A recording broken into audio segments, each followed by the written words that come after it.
Chris Hayes interviewed Mike Collier today. Mike Collier is running is a Democratic candidate for the Lieutenant Governor of Texas, the most important political position in Texas.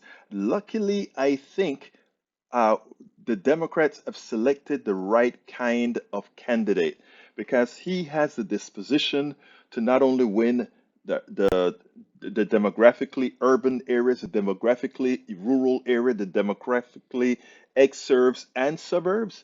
He has the ability to win the whole thing. And I love listen to this interview because what you saw was civility along with the necessary level of aggressiveness that we are going to need to let those people that are on the fence understand that this vote is okay. Even if you are a traditional Republican, the Republican Party of Texas at this point in our history represents a clear and present danger. And what Mike Collier brings to the lieutenant governorship is just what Texas is going to need right about now. The guy's an accountant and actually did a pretty good job in balancing quite a few budgets. I want you to listen to this and then we'll take it on the other side. Because absent we win in Texas this cycle, it's not going to be a pretty thing. And the reason why is I think, as anybody can tell you right now, the state is in trouble. The country is in trouble. Check this out, and then we'll take it on the other side. Cruz and Trump and Gregg Abbott, Wayne LaPierre, everyone's celebrating guns and gun culture in Houston today. It has been laid bare. Mike Collier is a Democratic nominee for Lieutenant Governor of Texas. He's running to replace Republican Dan Patrick. The failures that happen on the ground in Uvalde, which become clearer and clearer, those aren't the direct responsibility of the governor or lieutenant governor. Are people in Texas losing their minds over this revelation? First of all, Chris, thank you so much for allowing me to speak to you on what is really one of the darkest and most difficult days of our lives as Texans and me personally. You say that it's really not Gregg Abbott's fault or Dan Patrick's fault what happened in that school today, but I say that is wrong. You know, we had a terrible situation, mass murder in Santa Fe High School about 4 years ago, and we demanded that the legislature take steps to bring us sensible gun reform.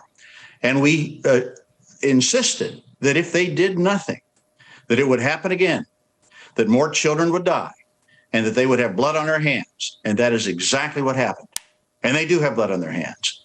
And we must hold these so-called leaders accountable because this is so heartbreaking. You've heard the stories, Chris, about the teacher who held sobbing children in her arms, praying that they would be okay, and then making sure that they got out first, risking her life for those children. And yet Dan Patrick won't even risk his next primary for those children. No. The blame lands at Dan Patrick's feet, particularly Dan Patrick. He's the most powerful political leader in this state. But he did nothing. Am I right that it's $600 million in the total school public safety, $100 million earmarked specifically for hardening schools? The sort of good guy with the guns, there's the SWAT team, Uvalde did the training. Like, there was a choice to do something. I just wonder if there's going to be a reckoning with the failure. Oh, there'll be a reckoning. There'll be a reckoning. And it's not fair to say that they did anything. There was a recent audit, by the way. I mean, Dan Patrick ran into Fox News after Santa Fe and said we need to harden the targets. First of all, That's the wrong way to go. You don't harden the targets. These are schools. These need to be places of learning. We need safety. We need resource officers. We need counselors. We need to have a safe environment for those children. But even if you do harden the schools, which is his flawed policy, they did not. There was a recent audit that showed that more than half of the schools in the state have done nothing. And I think it's very clear to see what happened with this terrible situation in Uvalde. They had done nothing. No, and here's the deal. The legislature has to act, Chris. And kids are coming back to school in 3 months. The Texas legislature doesn't meet again until next year. So now the question is, are they going to have a special session? And I've called for a special session just this morning to deal with this, or are they going to ignore it as they have so many times in the past? They must come together now. They didn't then. There were several special sessions after Santa Fe, but they weren't related to this crisis. They were related to suppressing the vote. They were related to attacking trans kids. Nothing was done, Chris. I've called on them to do a special session. We need to reform our gun laws in this state, and everybody knows it. We're waiting to see if they do. Just finally and quickly, I mean, you say, and everybody knows it, you're in Texas. My understanding, looking at your bio, you used to be a Republican. You're a Democrat now. It's a state with high levels of gun ownership and politically a high level of support for guns, or at least for politicians who are maximalists about it. Do you think any of that's changed, the basic political gravity in your state as you're running for statewide office? Let me say this, Chris. I'll answer it this way. First of all, I was raised in a hunting culture. My father and I used to hunt. I have a great respect. I own a gun. I have a great respect for firearms, a great respect for the importance of training, and a great respect for the importance of limitations. You know, it's easier to get an AR-15 in Texas than it is to get a fishing license. But I would say this to your question. The majority of Texans respect guns, recognize the importance of gun safety.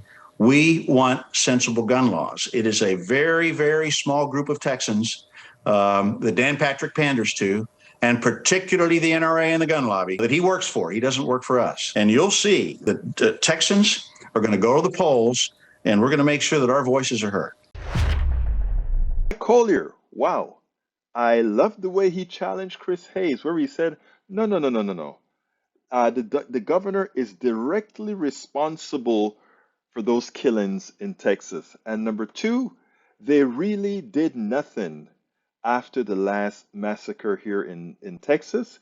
And yes, we're calling for a new session to do something about it. Of course, the governor thinks that he's going to be able to get away with bloviating and trying what he always tries to get away from doing what he knows he has to do.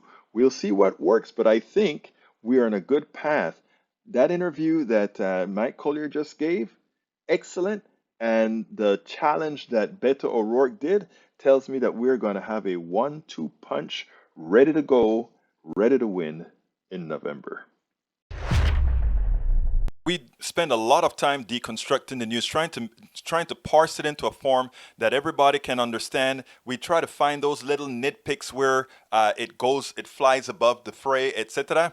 If you really like these videos that we do, I want to ask a big favor. Please go ahead. Number one, subscribe to our channel. And number two, please join if you can. Thank you so kindly for watching. Keep watching. Please remember to share. We must populate the entire internet with our progressive message, a message that we know is what most Americans say that they want. So help us, please join.